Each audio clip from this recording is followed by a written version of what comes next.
पश्चिम बंगाल के नदिया से हम आपके साथ में जुड़े हैं दंगल के लिए।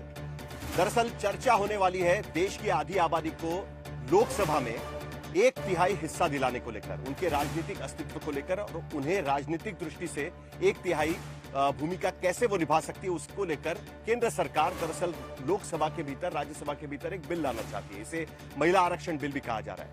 लेकिन विवाद शुरू हो चुका है परिसीमन को लेकर। दरअसल यह बिल 3 साल पहले ही तैयार हो चुका था, यानी 2023 में।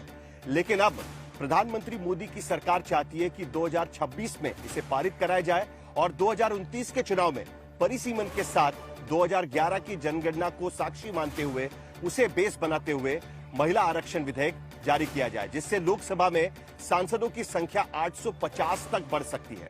लेकिन बिल पारित करने के बीच में आरक्षण से ज्यादा समस्या परिसीमन को लेकर आ रही है। दक्षिणी राज्य कह रहे हैं कि इसको लेकर पूरी तरीके से उनके अधिकारों पर कहीं ना कहीं दबाव आ सकता है। उनका जो रिप्रेजेंटेशन है लोकसभा के भीतर वो कहीं कम हो सकता है। लेकिन कुल मिलाकर भारतीय जनता पार्टी इस बिल को लेकर पहले से ही प्रधानमंत्री अलग अलग भूमिकाएं निभा रहे हैं, अलग अलग कार्यक्रम कर रहे हैं। सबसे बड़ी बात 131वें संविधान संशोधन विधेयक को पारित करने के लिए संसद के दोनों सदनों में विशेष बहुमत की जरूरत होगी और विधेयक को लोकसभा और राज्यसभा दोनों में अलग अलग पारित करना जरूरी होगा। और इसके लिए 2 शर्तों को पूरी करना जरूरी है, जिसमें या तो लोकसभा कुल सदस्यता के आधे से अधिक सांसद समर्थन करे सदन में, या जो मौजूद है वोटिंग करने वाले सदस्य जो है उनमें 2/3 बहुमत उन्हें मिल सके। चूंकि यह विधेयक लोकसभा सीटों की संख्या बढ़ाने यानी अनुच्छेद 81 और राज्यों के प्रतिनिधित्व यानी अनुच्छेद 82 से जुड़ा हुआ है, इसीलिए कम से कम 50% राज्यों की विधानसभाओं में सामान्य बहुमत से पारित करना भी जरूरी होगा। और यही कहीं ना कहीं वजह है कि प्रधानमंत्री मोदी ने खुला पत्र लिखा हुआ है। उसके साथ साथ किरण रिजिजू भी विपक्ष को जाकर मिल रहे ताकि विपक्ष का समर्थन भी इस बिल को मिल सके। लेकिन तृणमूल कांग्रेस ने इस बिल का विरोध किया हुआ है, कहा है कि जिसके वजह से लोकसभा की सूरत बदल जाएगी। दक्षिणी राज्य खास करके तमिलनाडु के मुख्यमंत्री एम.के. स्टालिन धमकी दे रहे हैं कि अगर यह बिल पारित होता है लोकसभा की सूरत बदली जाएगी और अगर दक्षिणी राज्यों पर अन्याय होगा तो एक बार फिर एक बड़ा आंदोलन छेड़ा जा सकता है। तो सरकार की भूमिका क्या है, विपक्ष की भूमिका क्या है, इन सभी मुद्दों को लेकर सबसे पहले देखते हैं कि खबर क्या है और कल 3 दिन जो संसद का सत्र चलेगा उसमें किस तरीके से बहस की उम्मीद की जा रही है।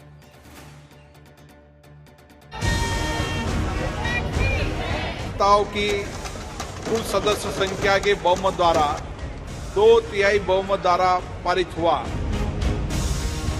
The motion is adopted by a majority of the total membership of the House. 19 सितंबर 2023 विधेयक पेश, 20 सितंबर 2023 लोकसभा से पास, 21 सितंबर 2023 राज्यसभा से पास, 28 सितंबर 2023 राष्ट्रपति का दस्तखत। 31 महीने पहले देश की महिलाओं को मुल्क की सबसे बड़ी पंचायत के 1/3 हक सौंपने वाला कानून तो बन गया था, लेकिन आधी आबादी को तिहाई इंसाफ के दावे कागजों तक ही सिमटे रह गए थे। ऐसे में मोदी सरकार ने महिलाओं को लोकसभा और विधानसभाओं में फौरन आरक्षण लागू करने के लिए बड़ा फैसला किया। फैसला हुआ कि सरकार 131वां संविधान संशोधन विधेयक लाएगी और इसमें ऐसे प्रावधान होंगे कि महिला आरक्षण 2029 के चुनाव में लागू हो जाए। इसके लिए देश में लोकसभा और राज्यों में विधानसभा सीटों को बढ़ाया जाएगा। लोकसभा में अब 815 और केंद्र शासित प्रदेशों में 35 सीटें की जाएंगी। इसी हिसाब से राज्यों की विधानसभाओं में भी सीटों की संख्या 50% बढ़ाई जाएगी। महिलाओं का सशक्तिकरण के लिए ये बिल पारित करना बहुत जरूरी है, इसलिए इसमें हम और डिले नहीं कर सकते। केंद्र सरकार इसे लेकर बहुत उत्साहित और उम्मीदों से भरी है। पीएम मोदी खुद खरगे से बात कर चुके हैं। पीएम ने खुला पत्र लिखकर सबका समर्थन भी मांगा है। विपक्ष के नेताओं से भी किरण रिजिजू की खतो किताबत हो चुकी है, वो भी पुरुमीद हैं। और एकजुट एक आवाज के साथ पार्लियामेंट में डिबेट होगा तो देश के महिला और पूरा देश सुनेंगे। अब कौन पार्टी सोचेंगे कि इतना अच्छा क्रांतिकारी बिल, ऐतिहासिक बिल में विरोध करके अपने आप को ये काला रंग लगाने का कौन कोशिश करेंगे? कोई नहीं करेंगे। नारी शक्ति वंदन कानून जल्द से जल्द जमीन पर उतर जाए, महिलाओं को 33% आरक्षण मिलने लगे, इसका किसी को विरोध नहीं है। लेकिन विपक्ष है तो विरोध भी है। और वो विरोध कुछ बिंदुओं को लेकर है। जैसे पुरानी जनगणना पर परिसीमन क्यों हो रहा है, 2011 की जनगणना में SC/ST के सामाजिक आर्थिक आंकड़े जारी क्यों नहीं हुए हैं, बिना ताजा आंकड़ों के SC/ST के आरक्षण में न्याय हो पाएगा, बिना OBC जनगणना के महिला आरक्षण क्यों लागू किया जा रहा है। हालांकि सरकार ने कहा है कि SC/ST का आरक्षण महिलाओं की आरक्षित सीटों के अंदर भी रहेगा, लेकिन सबसे ज्यादा विरोध बढ़ी हुई सीटों के परिसीमन को लेकर है।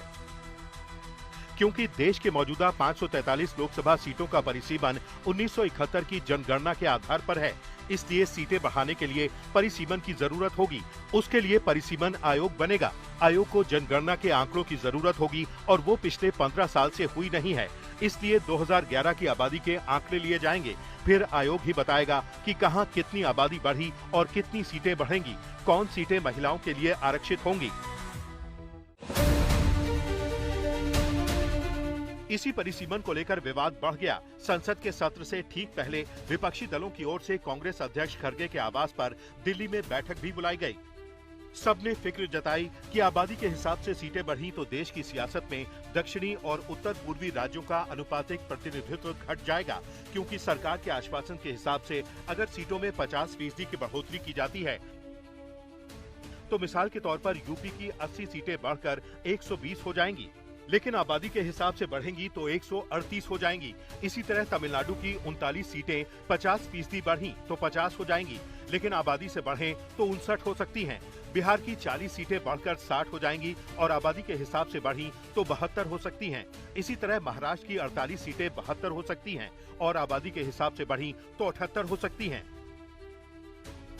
इसी आशंका में तमिलनाडु में स्टालिन से लेकर केरल के लेफ्ट तक और बंगाल में TMC से लेकर कर्नाटक की कांग्रेस तक 2011 की आबादी को आधार बनाकर कराए जा रहे डिलिमिटेशन का विरोध कर रहे हैं। एक आशंका ये जताई जा रही है 454 कि जैसे देश की संसद में यूपी का मौजूदा प्रतिनिधित्व 14.7% है, वो बढ़कर 16.7 हो जाएगा, बढ़त होगी 1.7% की। लेकिन तमिलनाडु का मौजूदा प्रतिनिधित्व 7.2% है, वो घटकर 6% हो जाएगा, घटेगा 1.2%। बिहार का मौजूदा प्रतिनिधित्व 7.4% है, वो बढ़कर 8.6% हो जाएगा, बढ़त होगी 1.2%। केरल का मौजूदा प्रतिनिधित्व 3.7% है, वो घटकर 2.7% हो जाएगा, घटेगा 1%। राजस्थान का मौजूदा प्रतिनिधित्व 4.6% है, वो बढ़कर 5.6% हो जाएगा, बढ़त होगी 1%।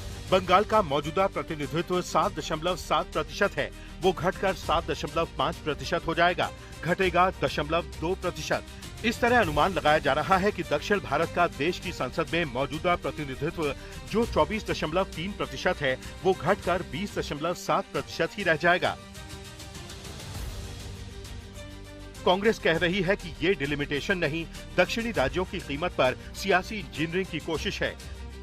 सीएम स्टालिन तो लगातार उग्र विरोध की धमकियां दे रहे हैं, काले झंडे लगाने से लेकर दिल्ली तक प्रदर्शन की चेतावनियां भी दे रहे हैं। प्रधानमंत्री जी, परिसीमन के साथ आग से न खेलें। यदि तमिलनाडु या किसी दक्षिणी राज्य के हितों को चोट पहुंचाई गई तो आप एक ऐसा तमिलनाडु देखेंगे जो आपने पहले कभी नहीं देखा होगा। उत्तर दक्षिण पूरब पश्चिम में आबादी असंतुलन के इस गणित की बहस चूंकि शाश्वत रहेगी, इसलिए कांग्रेस के शशि थरूर जैसे नेता लोकसभा सीटों की बढ़ोतरी को आबादी से डीलिंक करने का सुझाव देते हैं और राज्यों को कोटे के हिसाब से सीटें बढ़ाने की वकालत करते हैं, जिसमें तय सीटें उस राज्य के अंदर की आबादी के हिसाब से बांटी जाएं। लेकिन सवाल है कि उस सीट आवंटन का आधार भी क्या होगा। चेन्नई से अपूर्वा जयचंद्रन और दिल्ली से हिमांशु मिश्रा के साथ आज तक ब्यूरो।